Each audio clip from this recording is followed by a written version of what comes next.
पूर्णिया प्रदेश के आईजी विनोद कुमार के आकस्मिक निधन पर अररिया पुलिस लाइन में शोक की लहर। आपको बता दें कि आईजी विनोद कुमार कोरोना से संक्रमित थे और पॉजिटिव पाए गए थे, जिनका इलाज चल रहा था और अंततः इलाज से हार कर उनकी जिंदगी खत्म हो गई, जो निश्चित रूप से तमाम पुलिस पदाधिकारियों के साथ आम जनता में भी शोक की लहर पैदा कर दी है। बता दें कि पुलिस लाइन में शोक सभा आयोजित किया गया, जिसमें डीएम, एसपी सहित जिले के सभी थाना के थानाध्यक्ष और पुलिस के जवान शामिल हुए, जिसमें 2 मिनट का मौन रखकर उन्हें श्रद्धांजलि अर्पित की गई है। तेल चित्र पर पुष्पांजलि अर्पित कर इस मौके पर डीएम ने मृदुभाषी एवं उनके सहयोग की हमेशा जिले में जो उन्होंने कार्य किए उनकी समीक्षा करते हुए बताया कि वे बेहद मिलनसार थे और सबकी सुनते थे। उनके जाने का सबको बेहद दुख है। एसपी ने कहा कि उनके दिशा निर्देशों पर हम हमेशा चलते रहेंगे और उनकी अचानक मौत से सारा विभाग सदमे में है। पुलिस विभाग की यह अपूरणीय क्षति हुई है, जिसे कोई पूरा नहीं कर सकता। बता दें कि आईजी विनोद कुमार की मौत से पूरा बिहार ही मर्माहत है। पूर्णिया जिले के वे आईजी थे और बेहद मिलनसार, कर्तव्यनिष्ठ विनोद कुमार की मौत से आम जनता में भी शोक की लहर है। अररिया से मनीष कुमार की रिपोर्ट में शामिल है। आज सुबह जब ये खबर मुझे मिली तो तब से मन मेरा बहुत उदास लगने लगा है।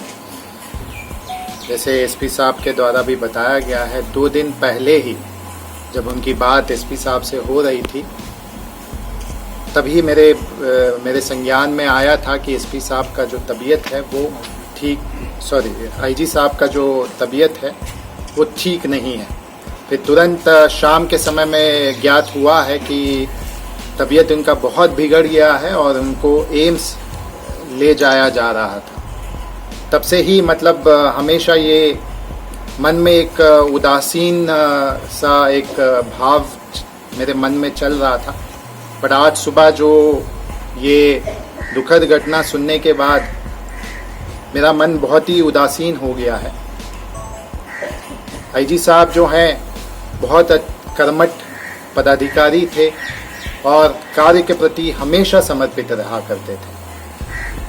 उसके साथ साथ उनके व्यक्तित्व की भी मैं बात करूं तो मृदुभाषी थे और हमेशा ये हंसमुख थे। करीब 7 महीने उनके साथ उनके मार्गदर्शन प्राप्त करने का मुझे सौभाग्य मिला है। कहीं भी मीटिंग्स के दौरान भी मुलाकात होती थी तो प्रेम के साथ वो मेरा हालचाल पूछते थे और हमेशा उनके तरफ से मार्गदर्शन भी हमको मिलता रहता था। बीच में एक घटना भी यहाँ पे हुई थी, तब एसपी साहब, आईजी साहब अररिया भी आए थे और उनका भी एक बहुमूल्य मार्गदर्शन हमको और जो तत्कालीन एसपी साहिबा थी उनको मिला था और उसके चलते हम लोगों ने बहुत अच्छा काम करने का मौका मिला था।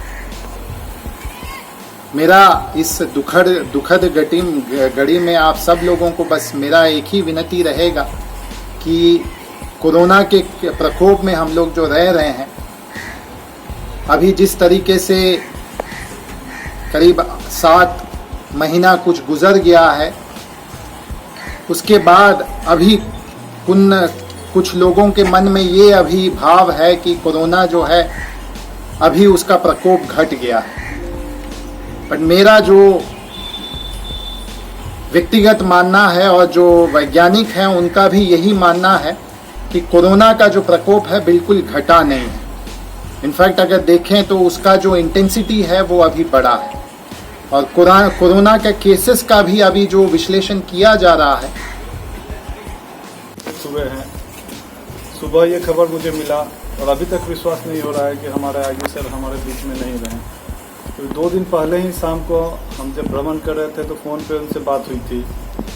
बातचीत के दौरान तो आवाज़ थोड़ा भारी लग रहा था। मैंने पूछा कि तबीयत ठीक है ना सर, तो सर ने कहा कि बस हल्का फुल्का बुखार है, 2-4 दिन में ठीक हो जाएगा, तब आते हैं अररिया, बैठ के फिर अच्छे से बात करेंगे। यकीन ही नहीं होता कि उसके बाद फिर कभी उनका दर्शन ही नहीं होगा। लगभग 2 महीना पहले मैंने यहाँ पे एसपी के रूप में प्रभार ग्रहण किया था, तब से सर का लगातार मार्गदर्शन मिलता रहा है और 30 वर्ष से ज़्यादा की उनकी सेवा रही थी पुलिस विभाग में। और उनकी कर्तव्य के प्रति निष्ठा, डेडिकेशन अद्वितीय था। अभी भी वो क्राइम को लेकर उतना ही चिंतित थे जितना कि कोई एक यंग सब इंस्पेक्टर या एसडीपीओ होता है। एक एक क्रिमिनल के बारे में उनको जानकारी रहती थी। जिला में कोई भी घटना होती थी बड़ी किया करते थे। उसके अलावा भी समय समय पर कई सारा मार्गदर्शन दिया करते थे। अभी आगामी चुनाव को लेकर भी वो काफ़ी सजग थे। उनका कहना था कि तुम्हारा ये पहला जिला है, पहला चुनाव है, तो अच्छे से लग के कीजिए। तो 24 घंटा वो हमेशा फ़ोन पे मार्गदर्शन के लिए उपलब्ध रहते थे। उनके असमय स्वर्गावास से जो क्षति हुई है वो अपूर्णीय है। आज वो हमारे बीच में नहीं है, लेकिन उनके द्वारा स्थापित किए गए मूल्य, कर्तव्य के प्रति निष्ठा और पुलिस विभाग के लिए कार्य करने का जो उन्होंने प्रेरणा की, जो एक मिसाल कायम की है, वो हम सब के दिलों में है। और हम यही आशा करते हैं कि मेरे साथ साथ आप लोग भी उन सब मूल्यों को अपने जीवन में निर्वहन करने का कष्ट करेंगे। मैं यहाँ से यह विनती अगर आपने अब तक हमारा चैनल सब्सक्राइब नहीं किया है तो सब्सक्राइब करें और बेल आइकन अवश्य दबाएं ताकि खबरों का नोटिफिकेशन आपको मिलता रहे।